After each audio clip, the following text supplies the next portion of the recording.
근데 우리가 미간주름 그리고 이 이마주름, 팔자주름이 사실 나이가 많이 들어 보인다라고 이야기를 합니다. 그러니까 안 보이니까 관리를 안 하는 거예요.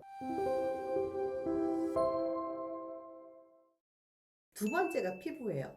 이 피부가 사실 얼굴에서 가장 눈에 보이거든요.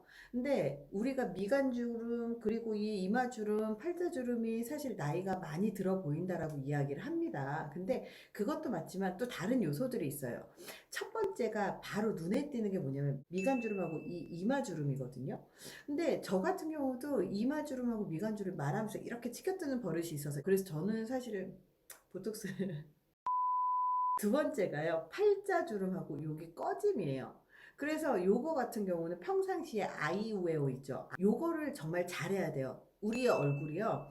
근육이 어디는 뭉치고 어디는 뭉치지 않아서 생기는 게 이런 팔자주름이라든 주름이라고 이야기를 하더라고요. 그래서 부지런한 분들은 매일 이거를 하고 하시지만 저는 그렇게 부지런하지는 못해요. 그래서 아이웨어를 최대한 하려고 노력을 하고요. 그리고 세 번째가 있어요. 세 번째는 이건 진짜 중력 때문에 생겨요. 어디냐면 입술 옆에 요 부분입니다. 요 부분. 살짝 처진다거나 요런 것들에 있어요.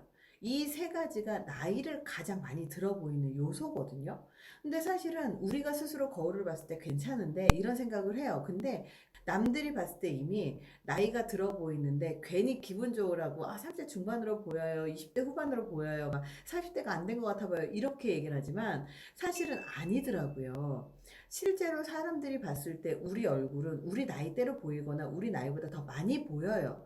다만 우리 눈에 안 보이는 것뿐이에요. 왜? 매일매일 보잖아요. 그러면 어디가 어떻게 변했는지 사실 잘 모릅니다.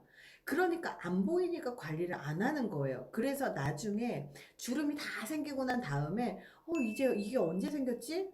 이러면 정말 늦어버리는 거예요. 피부 관리는 정말 평상시에 많이 해야 되는데 저는 좀 깜짝 놀랐었던 것 중에 하나가 28살 직원이 석 달에 한 번씩 이 턱 보톡스하고 미간 보톡스를 맞으러 다니더라고요.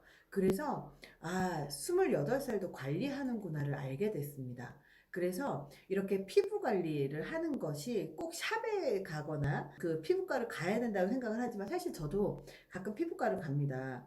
왜냐면 이미 생긴 주름은 어쩔 수가 없더라고요. 그렇게 미리 하는 이유가 뭐냐면 나중에 깊이 패이기 전에 그냥 습관을 교정하기 위해서 가끔 가서 합니다. 그래도 제 습관이 교정이 잘 안 되더라고요. 피부 관리를 할 때 꼭 피부과를 가거나 꼭 그 피부 관리 샵에 가야 되는 것 같지만 사실은 피부 관리 샵에 가지 않고도 집에서 간단하게 할 수 있는 방법들이 있거든요. 그래서 제 방법을 좀 공유를 해드릴 건데 요거는 다음 영상에서 하도록 하겠습니다. 피부 관리를 하는 첫 번째는요. 아주 간단하게 시술입니다. 시술. 그래서 25살, 26살, 27살도 보톡스를 맞고요. 다 이 실리프팅을 다 받는 거예요. 그래서 그걸 보면서 그 친구들도 미리미리 피부가 처지기 전에 관리를 받는구나라고 생각을 하고 있습니다.